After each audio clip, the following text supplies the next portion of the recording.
নমস্কার, আমি শর্মিষ্ঠা। আমার চ্যানেলে সকলকে অনেক অনেক ওয়েলকাম জানাচ্ছি।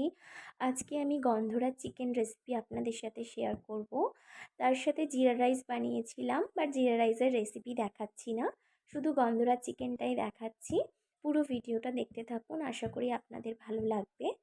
যেখানে আমি প্রায় 600 গ্রামের মতো চিকেন নিয়ে নিয়েছি। তার মধ্যে একটু নুন মাখিয়ে নিচ্ছি। চিকেনটাকে আমি বনি রেখেছি, আপনারা চাইলে বোনলেসও রাখতে পারেন। এখানে কিছু মশলা পেস্ট করে রেখেছিলাম। কি কি মশলা দিচ্ছি সেটা আমি ডেসক্রিপশন বক্সে দিয়ে দেবো, আপনারা চেক করে নেবেন।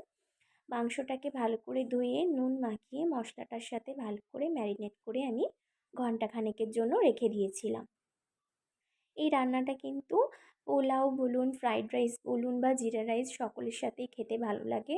কোনো ঝামেলা নেই রান্নাটা করতে, এবং খেতেও কিন্তু নর্মাল চিকেনের ঝোল বা কারির থেকে কিন্তু এটা খেতে বেশ অন্য রকমের ভালো লাগবে। ট্রাই করতে পারেন বাড়িতে, আর ট্রাই করলে কিন্তু আমাকে অবশ্যই কমেন্ট করে জানাবেন।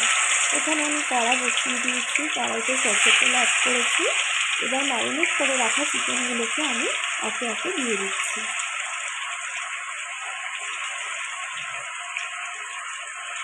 রান্নাটা সিম আঁচেই করবো, বেশি জোরে দিলে কিন্তু মাংসটা সেদ্ধ হবে না এবং তলাটা ধরে যেতে পারে।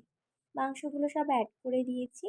এবার ভালো করে মাখিয়ে নিচ্ছি এবং চাপা দিয়ে দিয়ে মাংসটা আমি সেদ্ধ করে নিচ্ছি। দেখুন, অনেকটা জল বেরিয়ে গেছে মাংস থেকে, আরও মাংসটা সেদ্ধ হতে বাকি রয়েছে, তাই আমি আবারও চাপা দিয়ে দিলাম। দেখুন, মশলা থেকে তেল বেরিয়ে গেছে এবং মাংস অনেকটা কিন্তু সেদ্ধ হয়ে এসেছে। এবার আমি একটু গন্ধরাজ লেবুর রস অ্যাড করছি এতে। এই চিকেনটায় কিন্তু আমি কোনো রকম ফুড কালার ইউজ করিনি, ন্যাচারাল যে মশলার রঙটা হয় সেইটা দিয়েছি। দেখুন, তাতেই কিন্তু খুব সুন্দর রঙ এসছে এবং খেতেও কিন্তু খুব সুন্দর হয়েছিল। আবারও চাপা দিয়ে নিচ্ছি। দেখুন, আমার রান্নাটা শেষ হয়ে গেছে।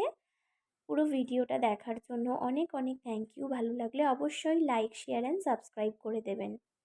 Thank you.